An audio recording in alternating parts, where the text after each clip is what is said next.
Una na mensahe ay nasa John chapter 2. Tatapusin natin ito mga palit kagad.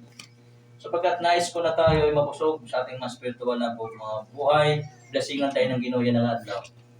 Hindi tayo umuwi na wala tayong nakuhang aral, kundi tayo ay i-bless ng ating Panginoon sa Kristo. John chapter 2. Makialayan ako mga palit sa atong lahat na tayo ay tumayo at babasahin natin ang mga talata dito sa ating Biblia. John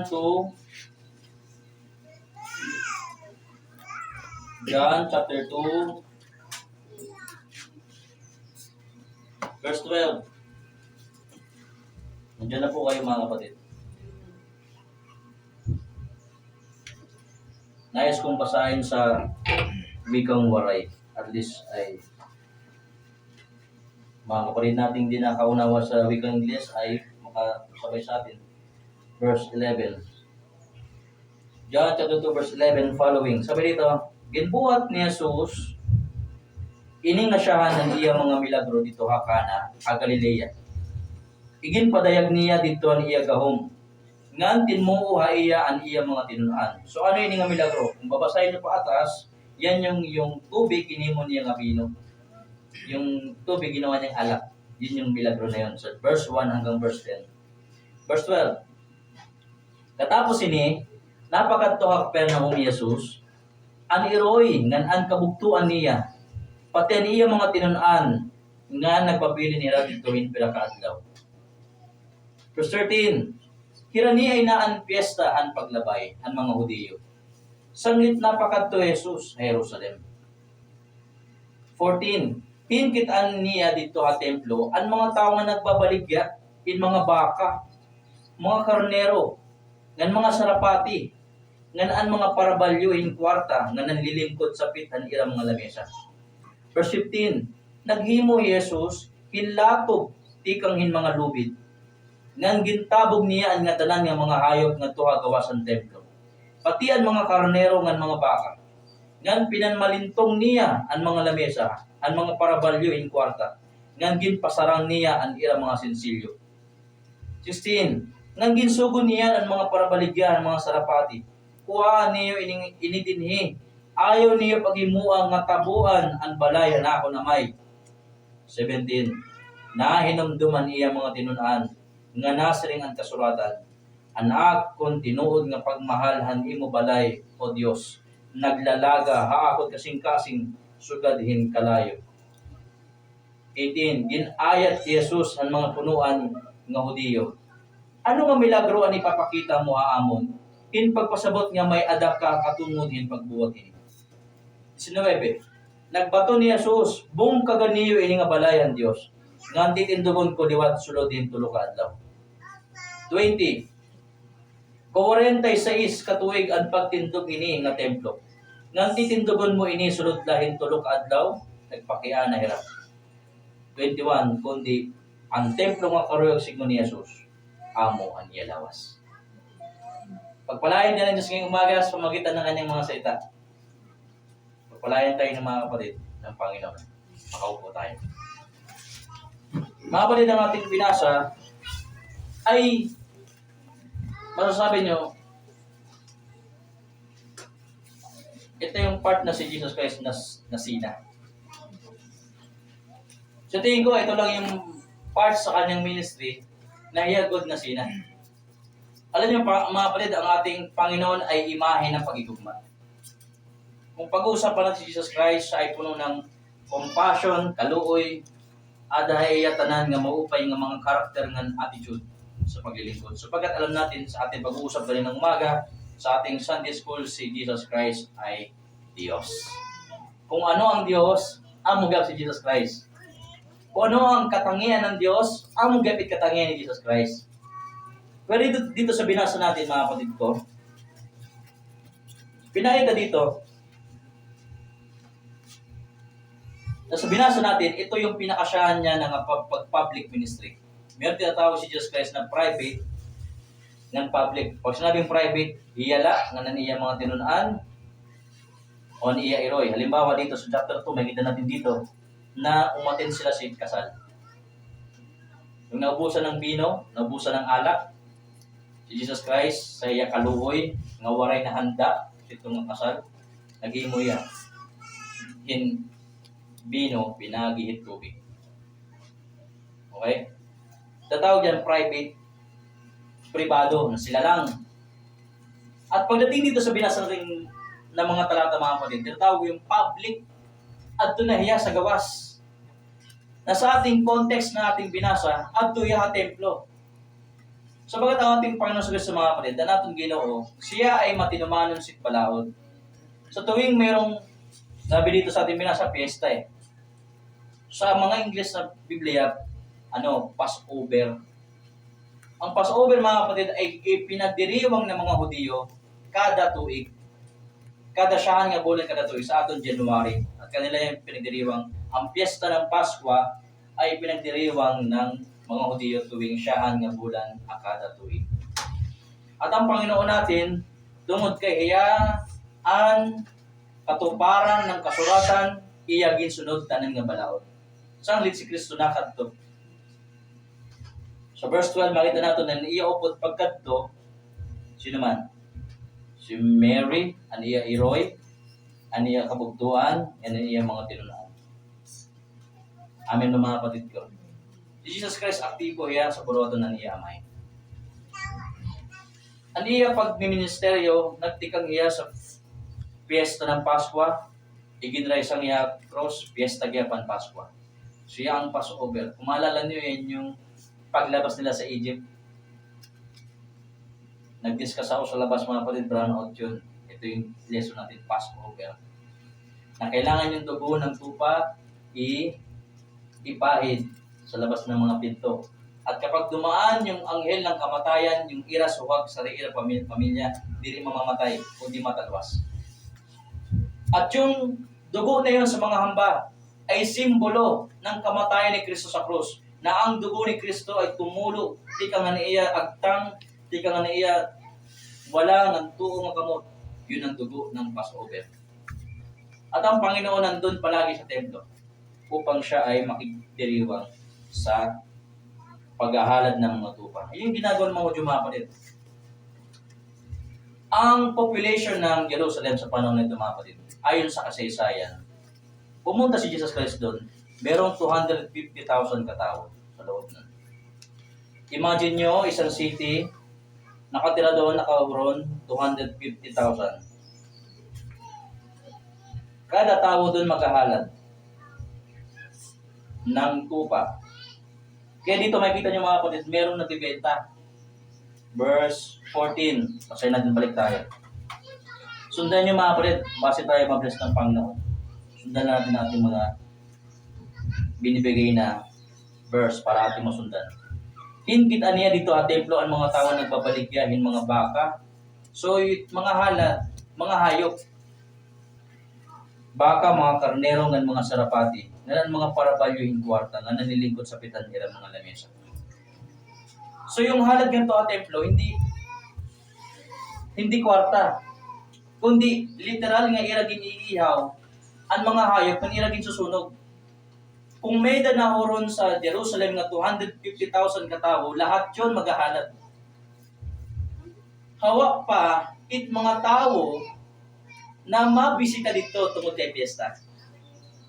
Mga hintil, mga karatig, mga bayan, makadtugiha. Sa ayon sa history ni Josephus, si Josephus po ay isang kilalang Jewish historian na sinabi niya, maaring kapag sugad hininga kapistahan, ang nakadto sa Jerusalem, umabot ng mga 5 milyon na tao.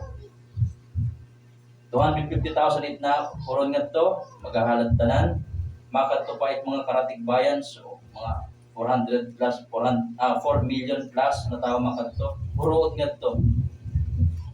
Na ngayon, ang sabi ng mga sacerdote, sabi dito mga kapatid, kaya may kita nyo mayroong mga money changer, mga parabalyohin kwarta. Kasi iba-iba ng currency. Tungkol kay iba-iba currency, di rin nakarawat it priest ng kwarta, tikang iba nga nasod. So, kailangan balyuan. Basahin natin sa verse 48. Nung pumasok si Jesus Christ dito sa templo, nakita niya dito, ikitaan niya dito sa templo, ang mga tao nga nagbabaligyahin mga baka, mga karnero, ng mga sarapati, nga ang mga parabalyo, hikwarta, nga nanlilingkod sa pitan mga lamesa. So kapag yung mga dili taga dito, nakadto, waray man nila dala nga halat, mapalit nirahin baka, mapa, balyohan ni hirahin kwarta nga kanang hudiyo, ngan usay ra makapalit. Nakita ng Panginoon yun. Na yung sistema ng religion, na yung sistema ng relihiyon ay pinalitan ng kasamaan ng mga tao. Na yung paghahalad sa Diyos ay hindi na naging banal, kundi naging paraan na ng pagkakakitaan. Anong ginawa ng Panginoon nung nakita niya? Kumuha siya ng lubid. Sa isip at puso ng Panginoon, nandun yung kanyang panggagalahitig na yung pagsamba sa Diyos ay naging nahaluan ng korupsyon ng simbahan. Amin po mga kapatid. Isipin nyo, mag-aaral itong mga tao, mapalit anay. Masaptan-saptan mo yung baligya ngayon na ito, tigang sa padi, para ipadi may interest. May daniyahalin. O sige, mag-offer kayo, bili muna kayo sa tindahan ko. Igahalad niyo, ikadi, ihawon. Nakita ng Panginoon ng korupsyon sa relihiyon. At ang Panginoon mismo, kumuha siya ng lubid. Amin ba mga kapatid ko? Anong ginawa niya? Verse 15. Siksikan ng mga tao. Siksikan, may tao sa paligid, may tao sa iskina, lahat ng posisyon may tao. Pero ang Panginoon ay hindi siya napigilan. Sabi dito, naghimo Jesus in latob tikanghin mga lubid. Siguro yung lubid niya, tikang ipagigot mga hayop. Kinuha niya. Tungod kay anhigot una, damo it gamit. Yin papanaraan in mga portahan, igigot sitliog it mga hayop. Kinuha ng Panginoon yon. Ginawa niyang panghampas. Hindi niya hinampas ang mga tao, mga kapatid. May kita natin dito, ang iyagin latob o gintabog ang mga hayop. Pinalabas niya yung mga hayop, pinatakas niya. Dinumba niya yung mga lamesa. Siguro yung mga nag-business sa oras nito, pausay ra. Bakit nagsusugod din nga tao? Dadalos man. At wala din tayo nakita mga kapatid, na samtang nagwawala ang Panginoon sa loob ng templo, na may nagpigil sa kanya, na may nagpugong. Wala gyap nagpugong nga yung mga sundalo. Sugad ini nga milagro, nga ang Panginoon nagawa niyang paiwason tanan nga tao sa loob. 5 milyon pinaiwas sa templo. Na walang madlang sa kanya, ang kanyang kapangyarihan ay umira sa oras nito. Bakit? Anong nangyayari mga kapatid? Anong punto ng Panginoon? Verse 16. Bakit ganun na lang yung kanyang pagiging masigasig? Ano yung kanyang ipinagmamalasakit? Ano yung punto ni Kristo? Ba't siya nagalit mga kapatid? Sundan natin mga kapatid. Bakit siya nasisina? Ngan ginsugo niya, verse 16, ang mga parabaligyan, mga sarapati, kuhaan niyo inidinhi. Ayaw niyo paghimuang nga tabuan, ang balay, ang ako naman. Nandun yung pagiging deboto niya sa Diyos. Ba't niyo ginawang negosyo yung simbahan? Naging lugar pa yan ng mga kawatan, loob ng simbahan, nagalit ang Panginoon. Tinawag niyang Ama ang Diyos. Tinawag, huwag niyong gawing tabuan ang balayan ako na may. Isipin niyo mga kapatid, kung yung mga tao doon tinood niya naghahalad, may isip niya rin. Pero ang Panginoon sa kanyang masidhing damdamin para sa balayan iya amay, ang iya malasakit na sa gawain ng Panginoon, amoy iya ministry. Nilinis niya ang templo. Sa panahon na ang sistema ng relihiyon napakakurap, nagwala ang Panginoon sa loob.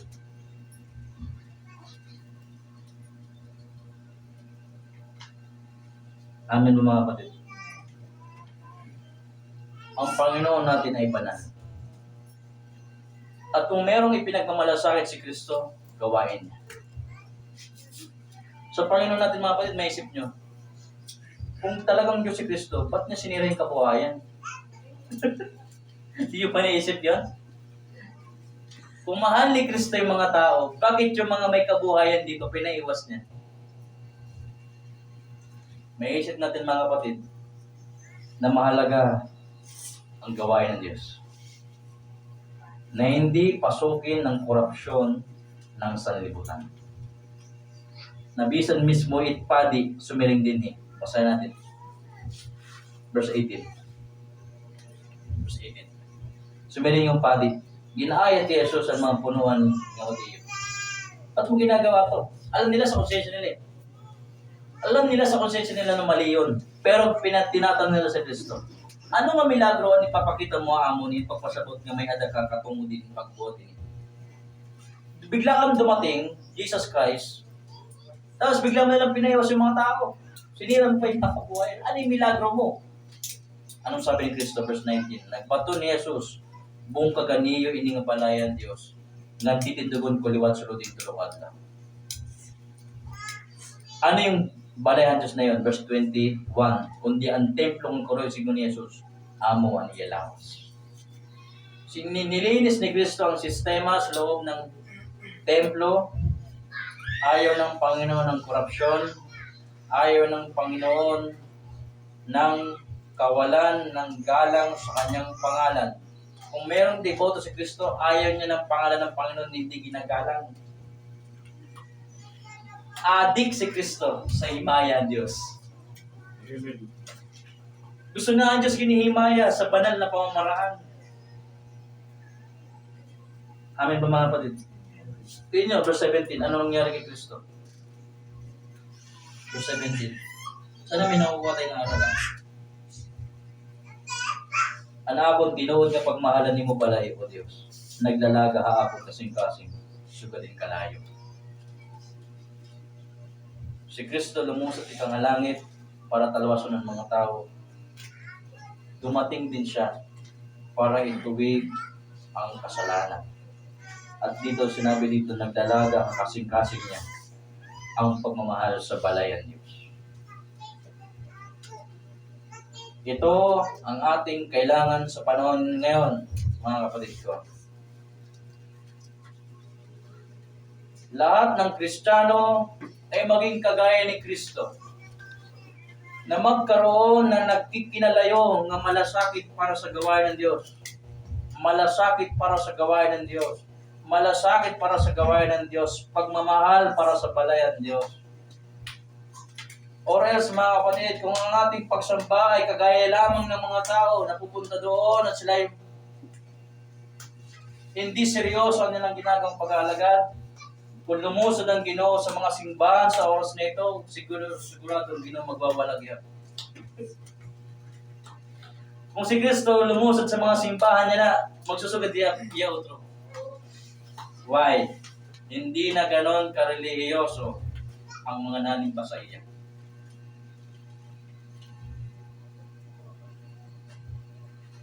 Nakatakot si Kristo. Totoo lang. Hebrews 12:29. Basahin natin. Seryoso ang Panginoon sa ating mga buhay. Naghahanap siya ng sumasamba sa Kanya sa Espiritu at katotohanan. Hebrews 12, verse 29.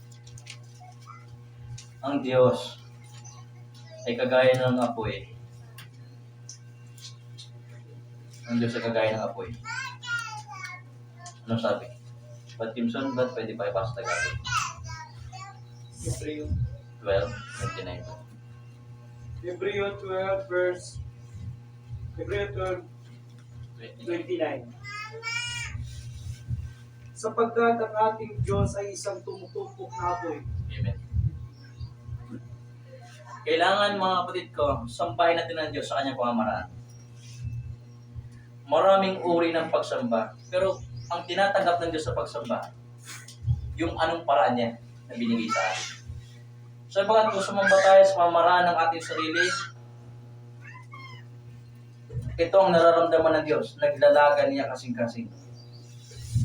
So, bagat ang hinahanap ng Diyos ang tunay na sumasamba sa Espiritu at katotohanan. John chapter 4. Ito na tayo sa ating aplikasyon at instruction. John chapter 4.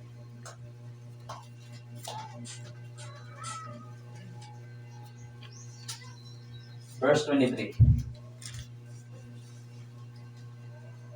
John 4:23.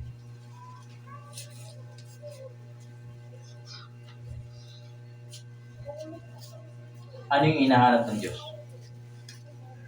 Kundi maabot ang panahon nga naani na nga magsisingbahan ang may ka espiritu nga nakamatuoran ang matuod nga magsisingbahan niya. Amo hindi nga mga magsiringbahan naruluyagan ang amay nga magsisingbahan. Ang hinahanap ng Diyos, sumasamba sa Espiritu at katotohanan. Ngayon, natisod ka lang, di ka na nagsimba. May dala ng diri naruyagan sa simbahan mo, kung ka na magpakita. Matuod pa ito ng pagsamba.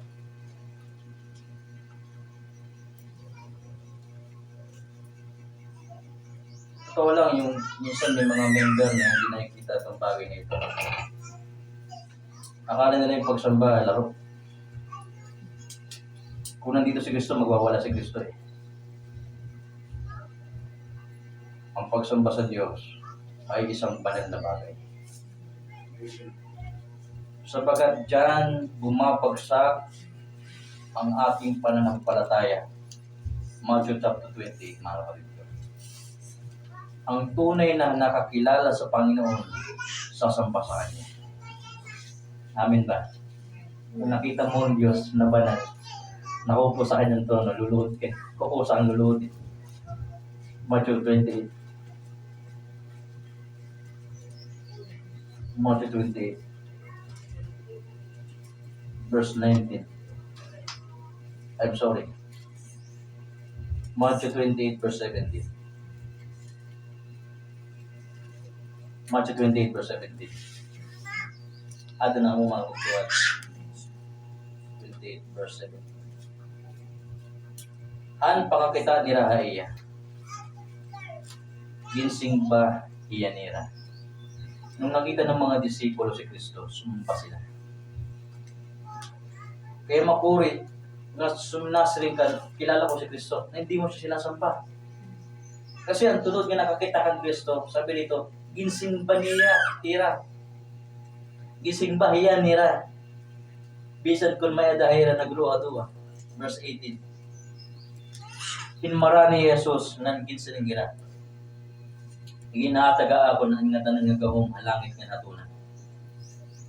Na kay Kristo lahat ng kapangyarihan sa daigdig, sa kalibutan, sa kalangitan, sa ikalaruman ng tunay. 8:19. Sanglit pakadto kamo ang tanan nga mga katauhan na bugos ng kalibutan. Ganimuan niyo hira nga akon mga tinunan. Bunya gihira ang ngaran ng Amay nga nananak ng Espiritu Santo. Ngantot to irahin pagtuman ang katalan nga ako ni Kinsugoy. Ngayon dumi. Dayo-day ako mapapudayo ang tanan nga katuwigan tutto ba katapos ang kalibutan. Mga kapatid ko, nilinis ni Jesus Christ ang templo sa kanyang ministry. Ngayon, sira na yung templo na yun. Ruba na yun. Noong year 70 AD, sinugod ni Roman General Titus. Yung lugar na yun, winasak ni General Titus yung Jerusalem. Pulbos, tanan nga semento. Pulbos, tanan nga bako, tanan sunog. Wala na yung templo na yun.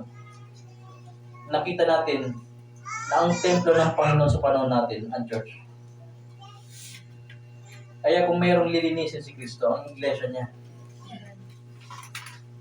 That is why we need to be strong sa kanyang salita. We need to be devoted. We need to be serious on this matter. Kung sasamba sa Diyos, sumamba sa Espiritu at katotohanan. Walang ibang motibo. Walang ibang intensyon. At alam ko, yun yung rason pa tayo nandito. Nais natin mapakinggan ng Diyos. Tandaan natin ng Diyos, banal. At ano yung pinagmamalasakit ng Diyos? Gawain. Sa iyong puso ba nag-aapoy yung gawain ng Diyos? Malasakit para sa gawain. Kagaya ng naramdaman ni Jesus Christ, yung pagmamahal ko sa balay mo, Panginoon, naglalaga sa puso ko pagmamalasakit. Ito mga kapatid, sign of maturity sa spiritual. Yung nararamdaman ng Diyos, nararamdaman mo din. Sign of maturity yun. Pero siguro nag-grow ka sa Panginoon. Yung nararamdaman ng Ginoo nga hapdi, nararamdaman mo din. Pag nakita mo yung gawain ng Diyos, pinapabayaan, masasaktan ka. Pag nakita mo ang gawain ng Diyos, hindi na nag-grow, saktan ka. At gagawin mo lahat ng paraan para mag-uswag. That is, puso ng Diyos yun na nasa iyo. And I pray and hope na magkaroon tayo ng spirito na lahat na parehas ng isip sa gawain ng Diyos. Naggayain natin si Kristo. At yung mga tao na ayaw sa Diyos, yan sila. Magpatuloy tayo sa gawain. Sapagkat si Kristo ay nagagalit. Mahal tayo ng Panginoon. Pero dapat ang kanyang pagmamahal ay tinutumbasan din natin ang pagmamahal. John 1 John 4:19. This is our last verse. At dito natin ito tatapusin. Marami pa akong verse na inianda mga kapatid, pero tingin ko sakto na ang ating napakinggan. Ano pera? May tindat eh. Ano pera? 1 John 4:19. Itatak natin sa ating puso at isipan na yung pagmamahal ng Diyos sa atin, tumbasan diyan natin ang pagmamahal sa Kanya. Yung pagliligtas sa atin ng Diyos, tumbasan natin ang pagsamba sa Kanya. In one way, meron tayong relasyon sa ating Panginoon.